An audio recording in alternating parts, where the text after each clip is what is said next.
It is alive now, Tamar. Thank you. All ready, Chairman. Okay. Well, good morning, everyone. I'd like to begin by welcoming those members of the public and press who are watching this live stream of this meeting via the Combined Authorities website. Due to the government guidance on social distancing, this meeting is being held remotely in accordance with the meetings regulations 2020. The software allows you to choose a name when you join the meeting.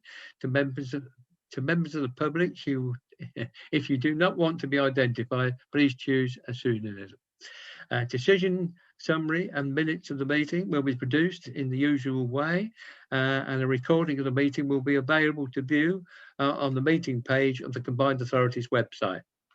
To enable the meeting to run in an orderly manner, I would ask all members of the committee to keep their video cameras switched on for the duration of the meeting and keep their microphones muted except when invited to speak. Officers will join us to introduce their reports in the usual way.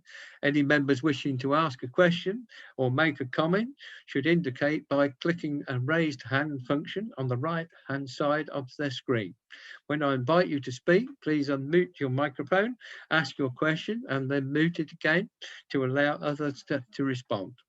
As with new arrangements, especially those involving new systems, there's always a risk that we may run out of technical problems, and I would ask for your patience if we do. I will remind members and officers that all virtual meetings are recorded. If we were to cut that piece out, we could have the meeting over in half the time, couldn't we? Okay, so members, I will begin by calling the names of all members of the committee to establish your presence. Please confirm your presence.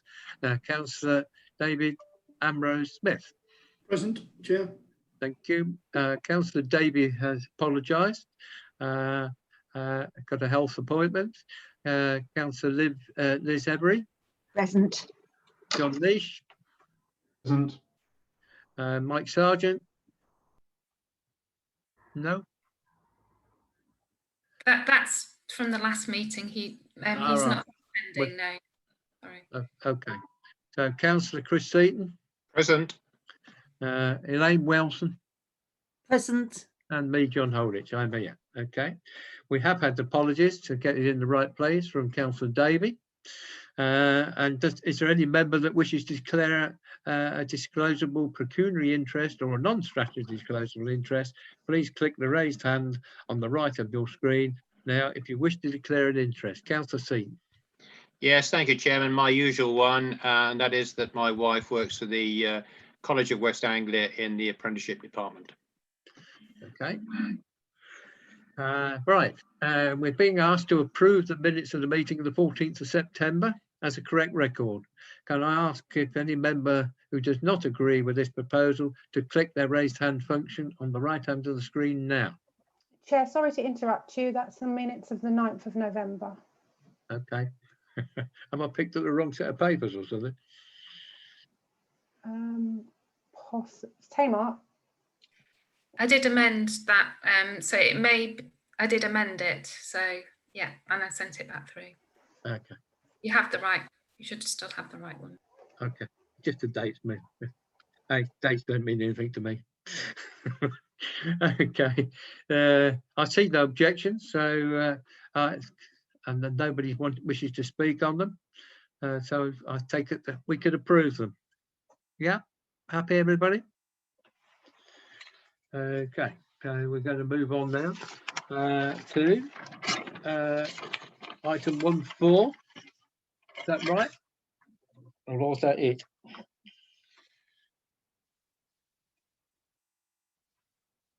Okay. And we now have the Combined Authorities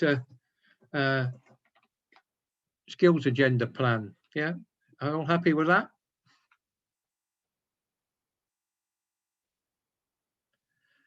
Okay, see nobody wanting to comment on it. Item 1.5, Combined Authorities forward plan. Does the committee have any comments on that? Councillor Avery.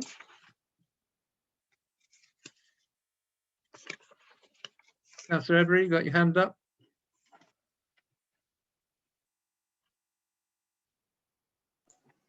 Councillor Avery, you're on mute. Oh dear, not a good day.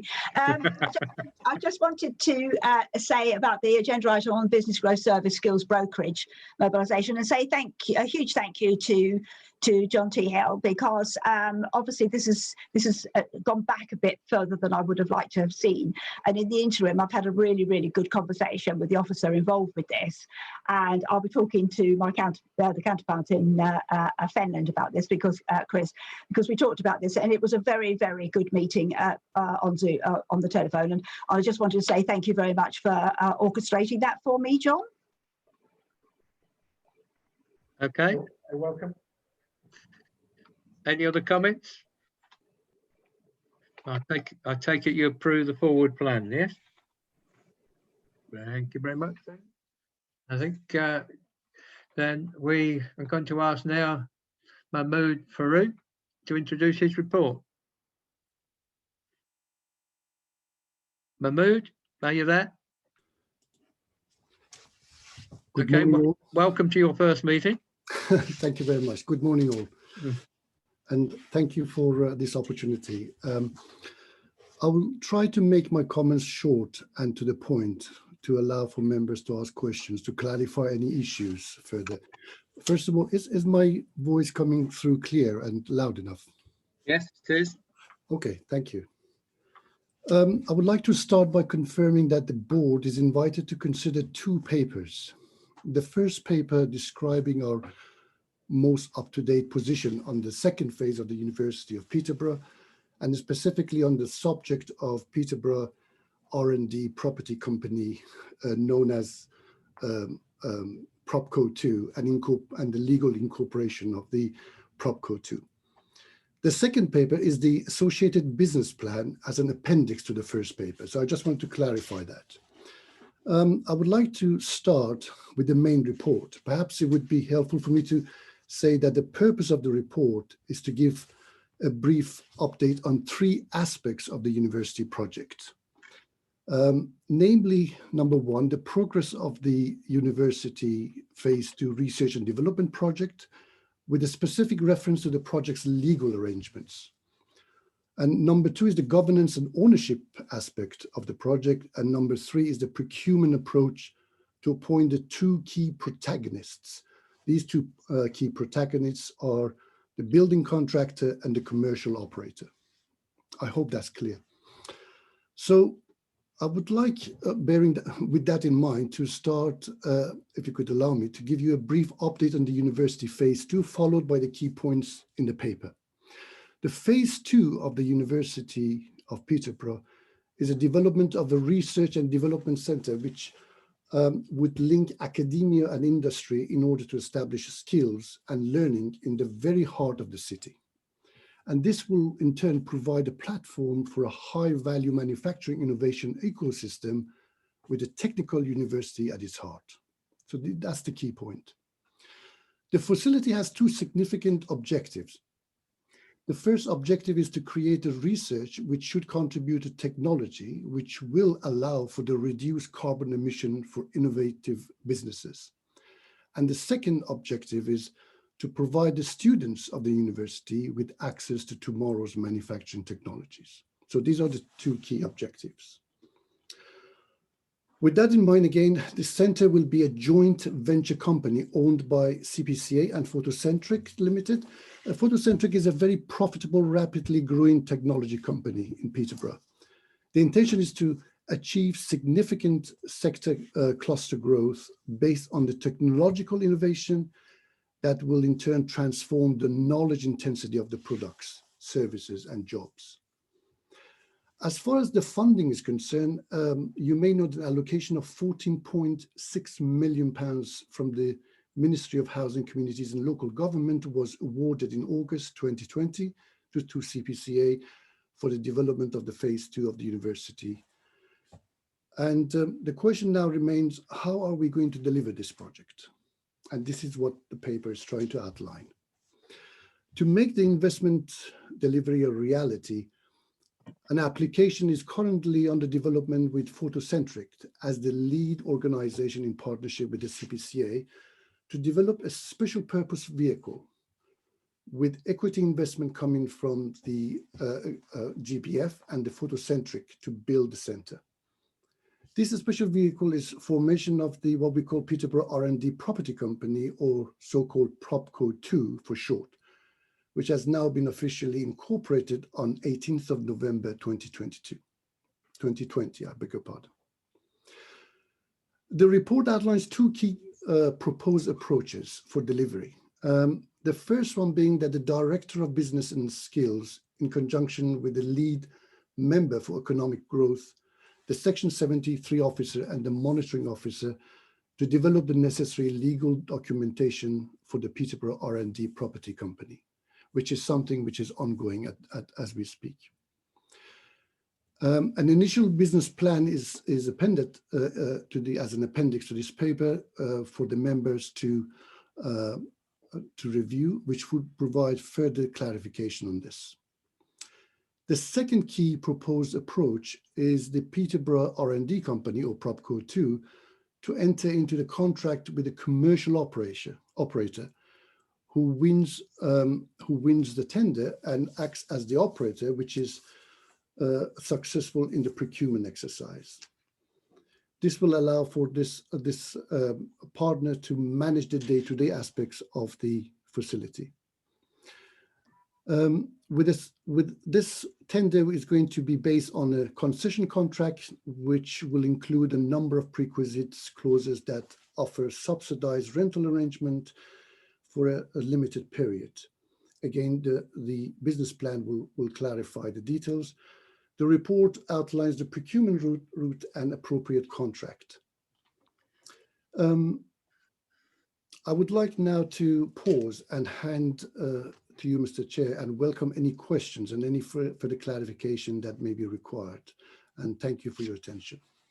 Oh, thank you for such a succinct report. All right, members, any questions of our officer? Yes, Councillor Wilson. Thank you. I've just got one comment and one question. My comment is I would have found it really, really helpful to have some sort of organogram to setting out the interdependencies between the different elements of this arrangement, just to show who was responsible to which reporting organisation. So that's just for my clarification, really.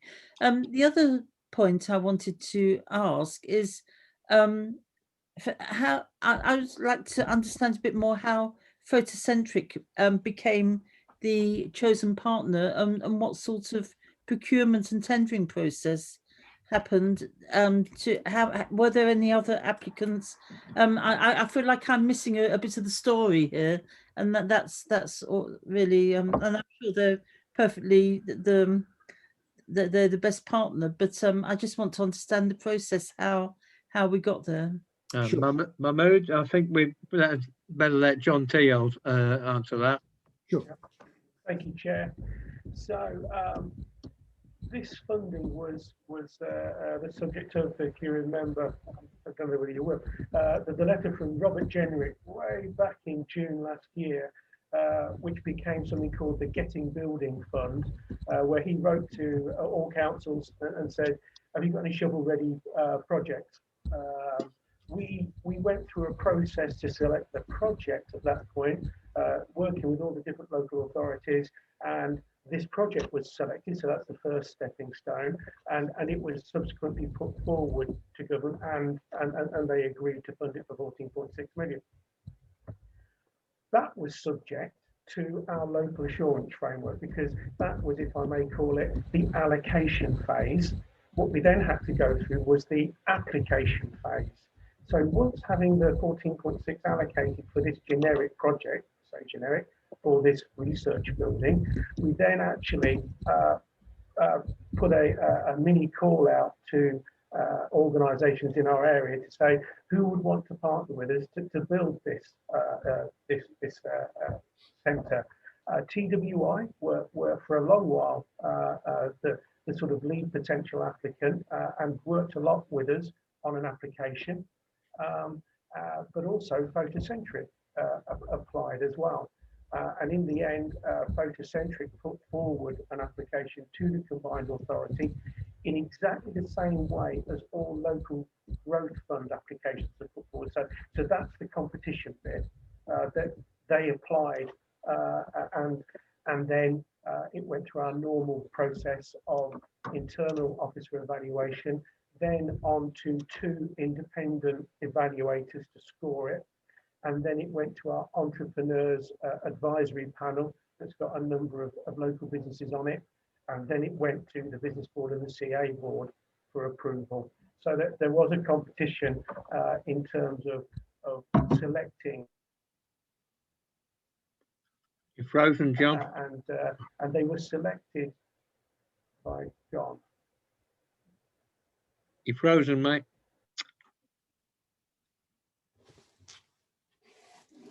John, are you back? No.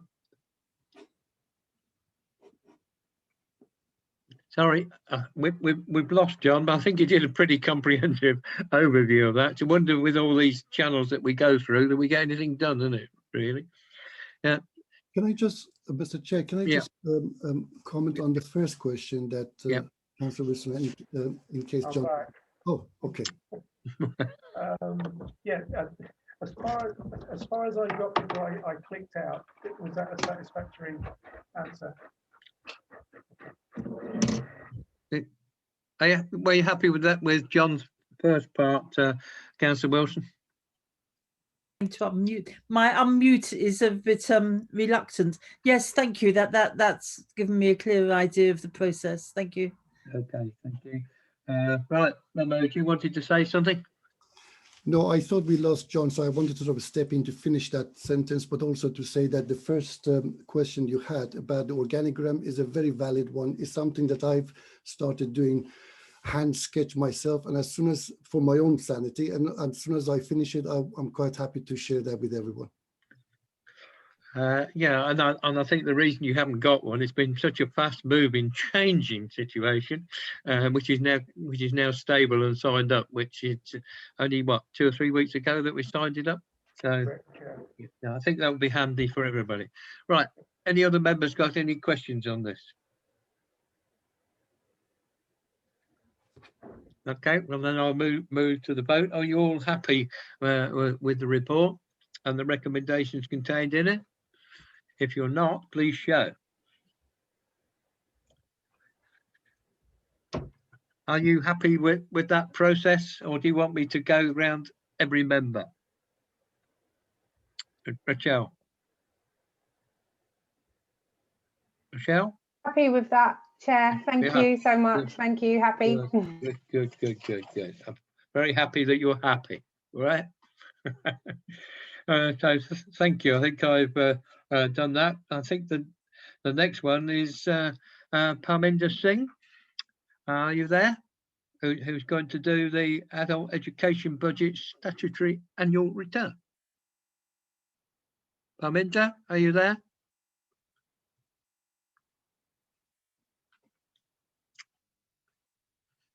John, do you want to do it? I can see Parminder's just arriving. There he is. Oh, I thought it was virtual. How did you see he was arriving? I have ways and means. Good morning. Can everybody hear me? Yes. Great. So just to very briefly talk you through the paper, but just to introduce myself as well, because it's the first time that members will have met me. So I'm Parminder Singh Archer, and I'm joining as the SRO for adult education in the CPCA. Yeah, welcome. To be joining you. And so just to talk you through the paper. So the paper is to share our first annual return for AEB. So members will note that 1920 was the first year that we had the devolved budget in the region. And so this paper provides information and more so the quantitative information about how adult education has landed within the CPCA. So the first thing to note is that we're reporting a soft landing, as I would describe it, in the region. And this is quite important in terms of building confidence of government and the department for future devolution of AEB into our region. And then the second thing to note is that the more qualitative analysis of AEB, which members will no doubt be more interested in showing impact, there is an evaluation that we are undertaking that will provide that information, and that is tabled for the March meeting of Skills Committee. So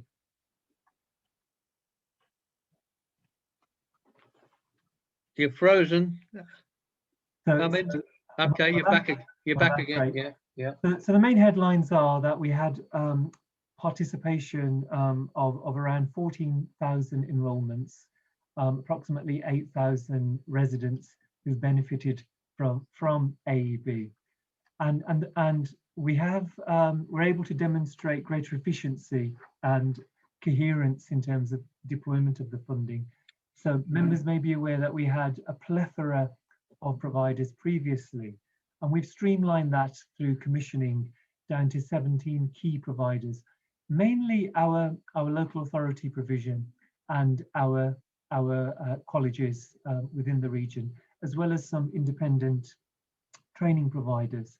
And if you look at the first, if you look at the analysis of the funding, so we had 11.5 million into the region, and you can see how that's split between our grant providers and our independent training providers. And the key task in the first year was around how we shift the relationship that we had with our providers.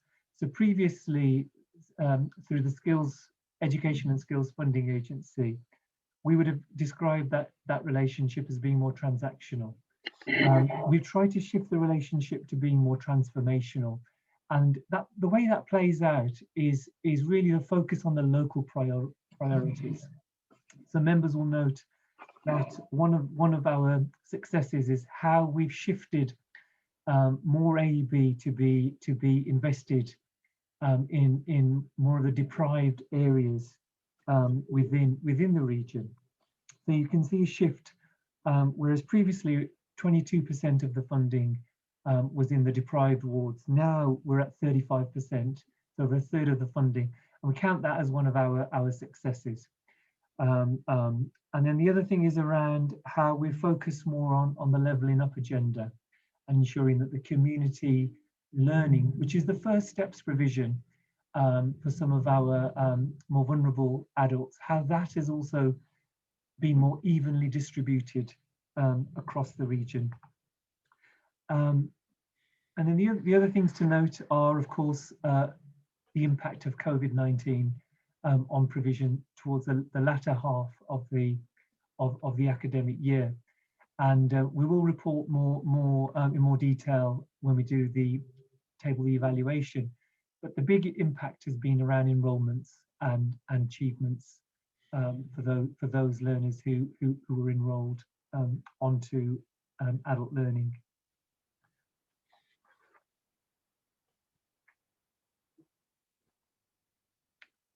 And that's it really in terms of what the paper is. So it's just detailing our requirement around reporting and providing confidence to central government in terms of that we have made a soft landing, and just setting out the quantitative numbers, but the more qualitative information that members will no doubt be interested in will be provided through the evaluation, and more of a deep dive in terms of impact of AEB locally. And just to end by saying, in terms of COVID-19 and the how we use AEB strategically as part of our recovery, that also will emerge through that evaluation. And just to say that we are working as part of this transformational relationship rather than transactional relationship, we're working very proactively with our providers to provide support, guidance and reassurance to ensure that the funding and the learning offer does support residents, particularly those who need to go back into employment, but also to support our businesses in terms of upskilling as well. So are there any questions on the paper?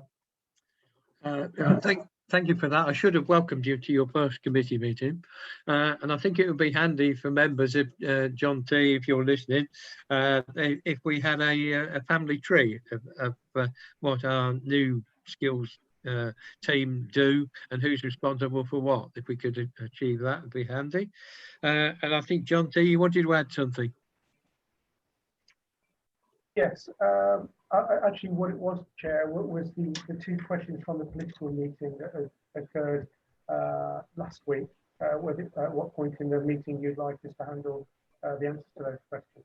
I think I could see the person that raised it last week is online, so if you could handle it now, I think it'd be handy. Okay, there was one question on apprenticeship numbers being impacted by COVID, and another question on mentor numbers and coach numbers. I can handle the second one first myself, and then I'll hand over to Fliss for the first one. So the question was how mentoring numbers and volunteers of companies and people to come forward and advise other companies have been affected by COVID. And in fact, it doesn't seem that COVID has affected the numbers too much. In fact, possibly because the general consultancy market is slightly down at the moment. There seems to be an increase in people approaching the combined authority to be mentors and paid coaches, mentors being free. So we have two programs. We have a government program which is peer-to-peer mentoring that the Growth Hub runs, and we have 43 mentors in that pool and our core pool, and 21 further business leaders that have asked to become mentors in the last month or so.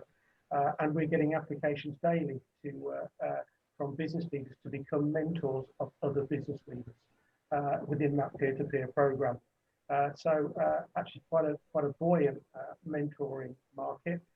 We also have the main business growth service that's coming online towards the end of January, and that has in it a growth coaching program. And we have 45 coaches in that core pool that are all signed up, and another 20 that are currently applying to join that coaching pool. So both mentors and coaches, we seem to have quite a lot, and there seems to be real interest out there in either doing mentoring for free with other business leaders, or under our growth coaching program being paid to be a business coach. So that seems quite positive and not affected by COVID. And I'll hand over to Fliss to answer the question that was raised about the impact on apprenticeship numbers by COVID. Fliss. Thank you. Good morning to you.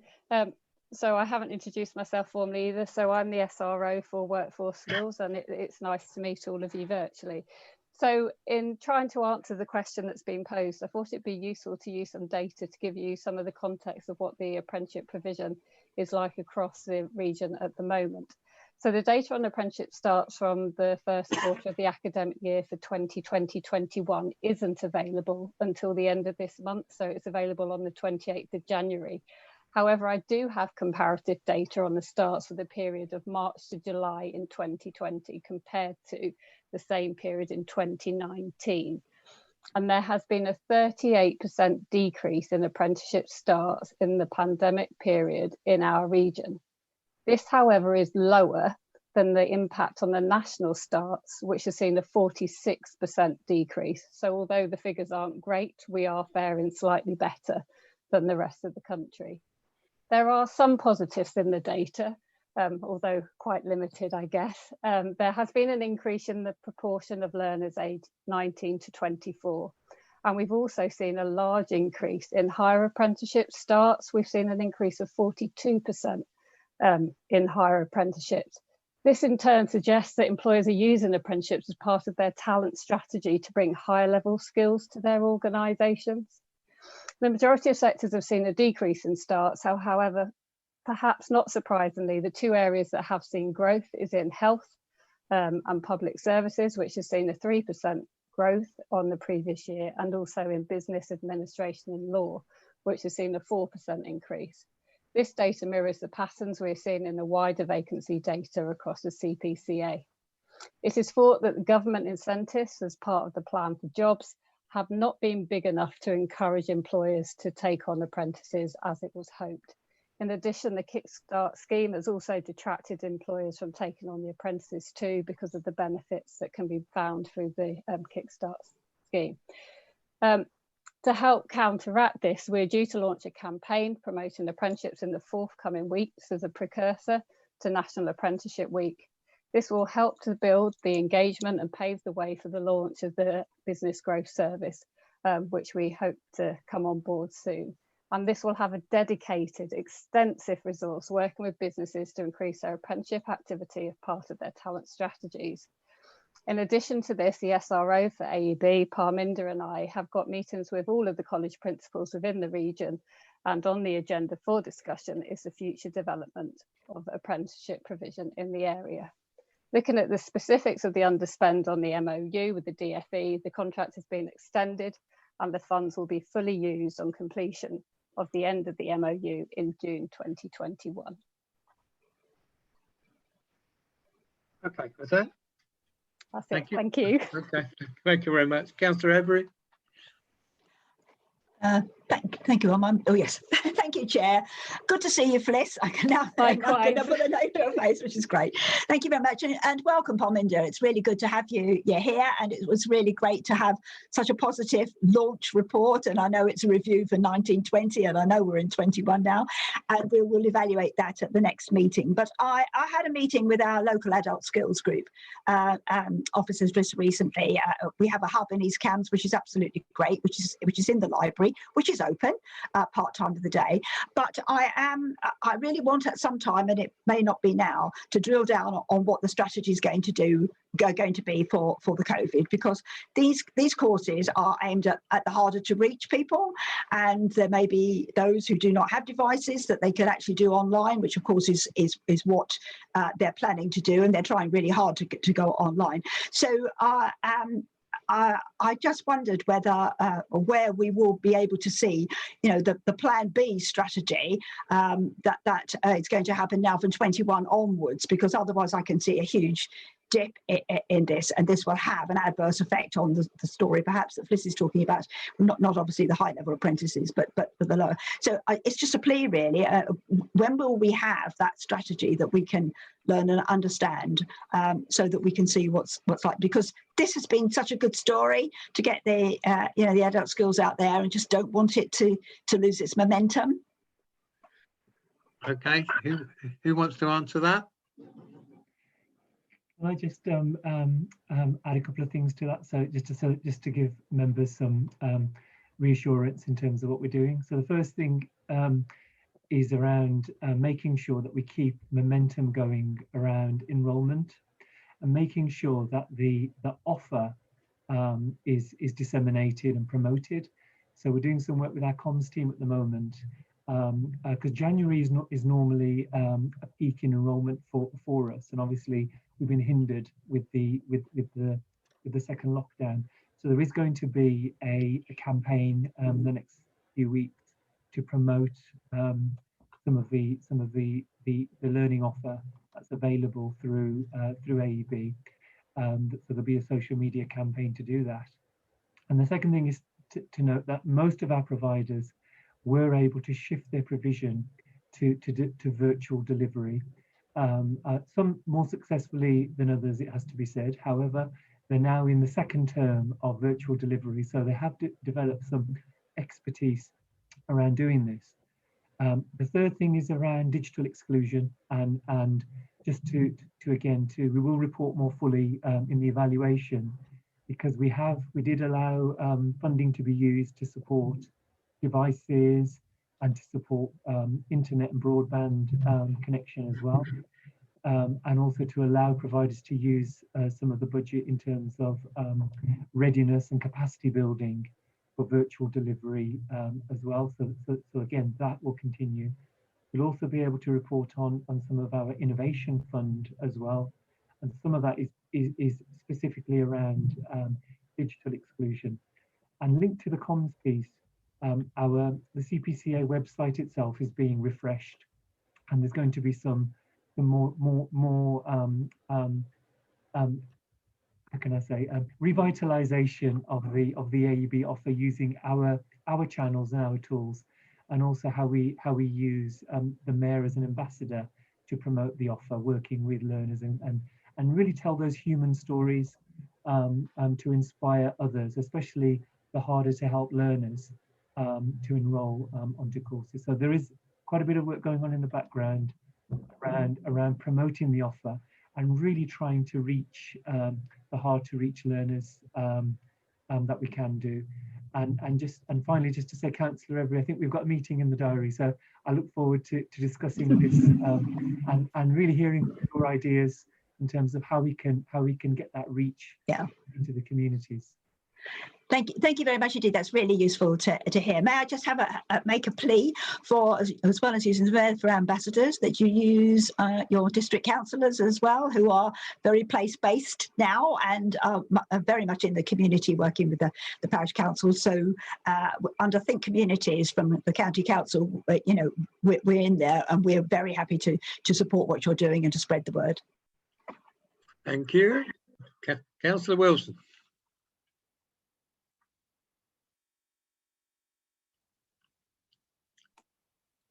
Thank you, Chair. I've just got a couple of questions. One of them is about the evaluation. So will the evaluation involve looking at outcomes for the learners, sort of destinations, whether they've improved their job opportunities? And my second point is about the targeting across the region. I look on page 42 of the agenda, and point 4, targeting adult education budget to level up provision across the region. I do understand that some areas in the north of the region had less provision, but I also want to make the point that although South Cambs does look much more prosperous, there are pockets of real deprivation. And I just want some assurance that those pockets of deprivation won't have been disadvantaged by this levelling across the region, and that they would still have the same provision that they had before. And my final point is about community learning. Although community learning doesn't necessarily lead to job opportunities, it does promote well-being, and sometimes that well-being at the base, if someone is feeling disenfranchised, getting that well-being from perhaps community learning can then allow them to move on to learning that gives better job opportunities. And I wouldn't like to see community learning lost because of that, the well-being that it brings, especially after in a post-COVID world. That might be very important if people have become very detached from sort of normal life. So those are just my points. Thank you. Your last point's very well made. Yeah, Parminter, do you want to take that? Yeah. So on the first point around levelling up. So the evaluation, we will do the deep dive in terms of looking at you know, down to local level in the report. So you'll definitely, members will definitely get that information.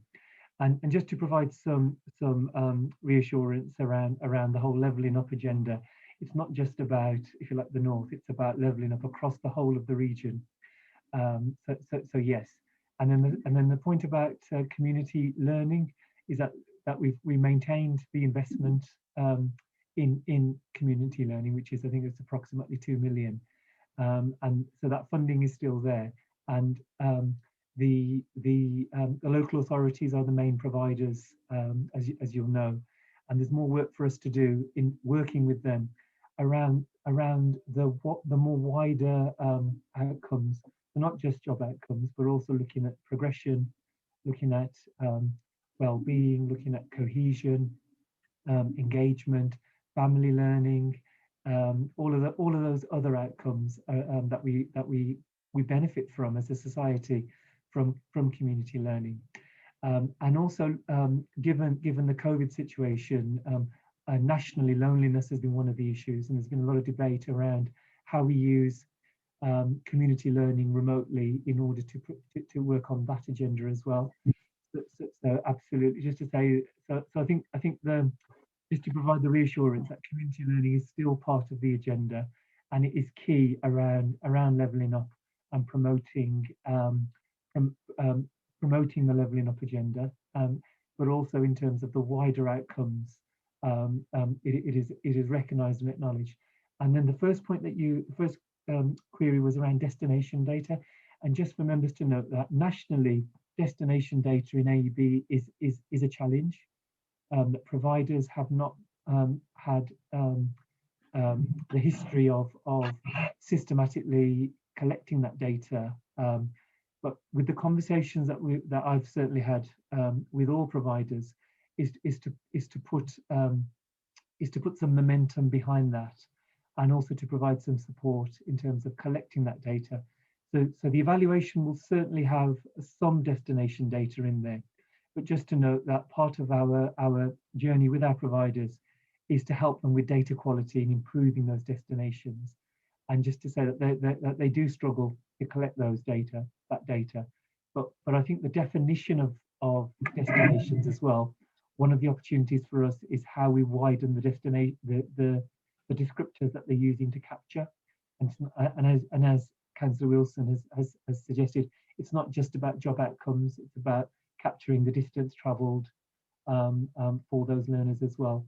So just to say that work is ongoing, but we will be able to share some data, and really as a baseline in the evaluation, with a view that over the coming years that we will add some pace and momentum, working in collaboration with providers to improve that destination, and to tell the story of how our residents are really benefiting from community learning, and as you say, how we're using the intelligence from local members to improve the reach, and to make sure that the provision is a lot more responsive to meeting local needs. Okay, I think that was a very comprehensive answer. Councillor Nish. Thank you. Thank you, Chair. That's far too comprehensive, because that answers most of the questions I was going to ask. I suppose it's just, I mean, obviously this one is just to note the return, but obviously we've expanded it out slightly. And again, it was really just to cover what's already been answered anyway, is that, looking at districts to support, the communications and the targeting. I think we got it there. And I look forward to some useful breakdown of information down to a district level as well. I think it really is imperative. But as I say, Parminder's answered everything else that's been asked. So thank you very much on that one. Right, Councillor Seaton.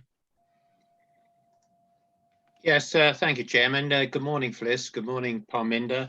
I represent Fenland District Council, and I suppose one of my concerns, and it's not just for my area, I'm sure it is a concern for other districts as well, is that the majority of our businesses in Fenland are in the SME category. And the big problems that they are facing are not just retention of apprenticeships, but also the ability to actually take further apprentices on because of the COVID situation. And there's a lot of financial pressure whereby some of the apprentices, are not actually fulfilling all the needs at the various colleges, because businesses are needing them to keep their businesses running. And I'm just wondering, and it may be a question you can't answer straight off, but you know, what your ideas are for that area of the economy, which is suffering pretty badly. Thank you. Thank you, Councillor Seaton. It's a difficult one, isn't it? So I come from a provider background myself, from working at university, and so face many of the challenges that you're talking about on a first-hand basis. The government are trying to be flexible. Whether or not the flexibilities that they're bringing in at a national level are enough. I see that there's been a challenge to the government, actually. I think it was on Friday, asking for more support in terms of paying for wages. And so therefore there is work through the M9 to try and bring about further pressure to be able to take things forward. With the business growth service, there will be a whole round package for SMEs. We're looking to help with the levy transfer, and so therefore that apprenticeships be a zero cost in terms of any of their training.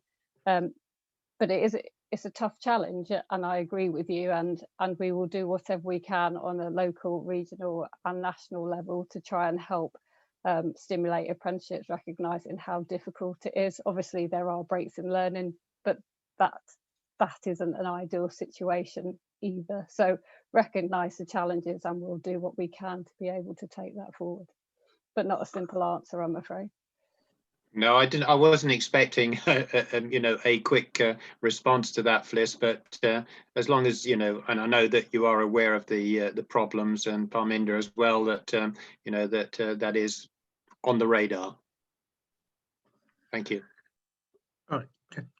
Okay, I haven't got anybody else indicating, but can I just ask officers, while we're on this media and you're all together, there's been another large-scale redundancy in Peterborough in terms of the Debenhams warehouse, which I understand about 520 jobs are going to go, and they're not all in Peterborough, they are in surrounding council areas. Are we plugged into that, and are we able to help those that are being made redundant? I know we are locally in terms of Opportunity Peterborough and the colleges, but is there any help that we can give to these people that are being made redundant? I'll handle that, Chair. As you know, it's pretty much hot off the press, this one.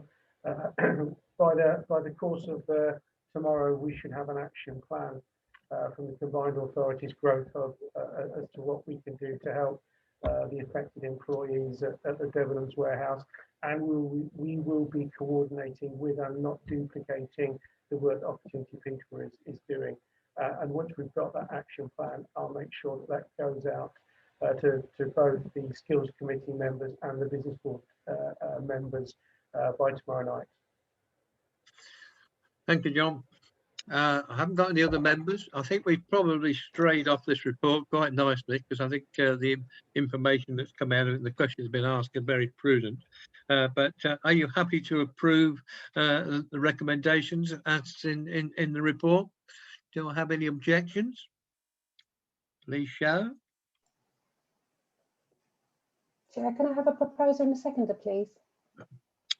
Well, probably let you do that, yeah. How we propose? I've got Councillor Seaton and Councillor Nee. Take your pick which way round. It must have both came at once. Thank you, Councillor Smith, Ambrose Smith, please. Thank you. Okay. Thank you very much, then, folks. We're now going on to a very important topic, and we're going to ask Vanessa if she will give us a financial update.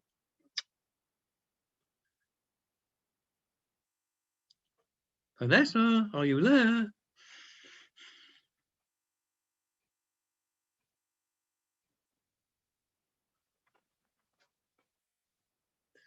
I can't see her on my list of attendees. Can you? She's just coming through. Have I just come in? Yes, we're waiting for you, dear. Yeah. Okay, right. I don't know if you can see my video because I can't see myself. No, we can't. I'm sorry, I do have video on, but it doesn't appear to be working for some reason on Zoom. Don't worry about it.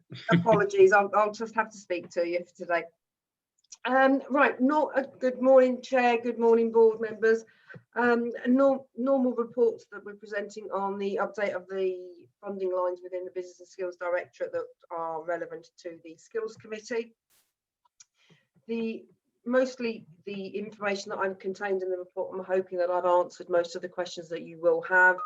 The expenditure, there are two main lines that are of note, I believe, which is the Health and Care Sector Work Academy. Over the previous few months, I have mentioned that this is going to show a vast underspend due to the revised agreement with the Department of Work and Pensions and their the impact of COVID. Additionally, we have a relatively large underspend in the AEB budget, which I'm currently working with the new SRO Skills Parminder that you've met today. This is due to some underspends with the ITPs, a change in providers, and also some of the difficulties that the providers will be facing. They are going to be presenting you with new information relating to a new commissioning strategy for additional providers over the next few months to remove that underspend with luck. If not possible within this year, we will be carried forward to be provided for future year coming as it works through. The remainder of the underspends, I'm hoping I've given you detailed information on to satisfy you. There is a change to this month's report in that we are now, for all committees, presenting an outline of the income that relates to each individual committee, so that you are able to see the income that we are forecasting for the year relating to it, and where we currently stand with where that income has arrived or whether it hasn't. I'm anticipating we may have a few questions on that, so I'll open that up in a moment.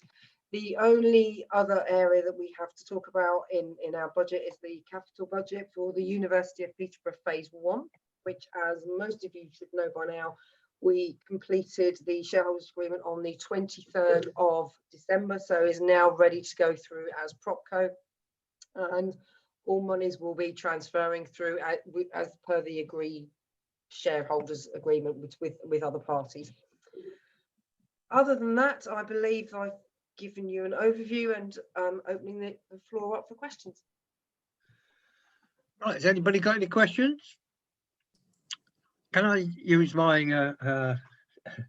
hand, if you like, as chairman, just to say your underspend on the academy will probably straighten itself out, because they're obviously there's a lot less students being done it because it's got to go on virtual training now, and I understand that the funding in future will be based on those the numbers taking part, where before it's been on the cost of the department. So hang on to any underspend you've got, you might well need it. I can confirm that underspend will be going nowhere. I think that was one of the questions at the previous Skills Committee. It is ring fenced to the Health and Care Sector Work Academy. It will not be moved. It will just be rolling forward to the next year as required for them to deliver their project. Thank you. Councillor Ambrose Smith. Yes, thank you very much. Just a clarification, really. 3.1, page 46 in your graph there, you have a University of Peterborough legal cost of £150,000, and you move over to the forecast at will still be £150,000. Then going down to 3.3 paragraph F. Could you please tie those up for me, please? I need some clarification on those 2 points. Are they the same too? Same? No. If I can just confirm, the point F in 3.3 refers to the University of Peterborough line on its own without the legal costs.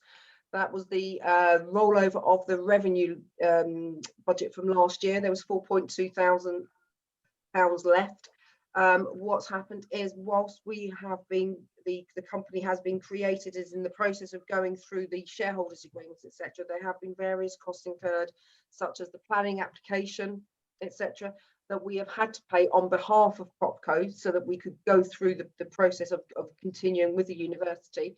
Now that the shareholders agreement is in place, what we will be doing is arranging an invoices for recharge from the CPCA through to PropCo, so that we will come back from the 4.2 to where it's currently standing at 143.4. We'll bring that back down to 4.2.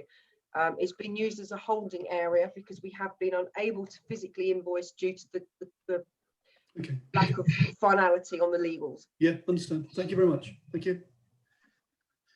Thank All you, right, Chair. anybody else? Nobody's indicating. So can we agree to note the financial position and the revenue and capital funding of the schools committee's remit? Michelle, do you want to propose a second, or are you happy that nobody's showing dissent? I'm happy with that one, Chair. Thank you, as it's Yeah. only noting. Thank you. Okay, thank you very much, members. I think that concludes today's business, I think. And the date of the next meeting is the 15th of March. Is that correct? We covered everything? I know, good boy. Yes, okay. I'll accept that. Thank you, Chair. Well done, Chair.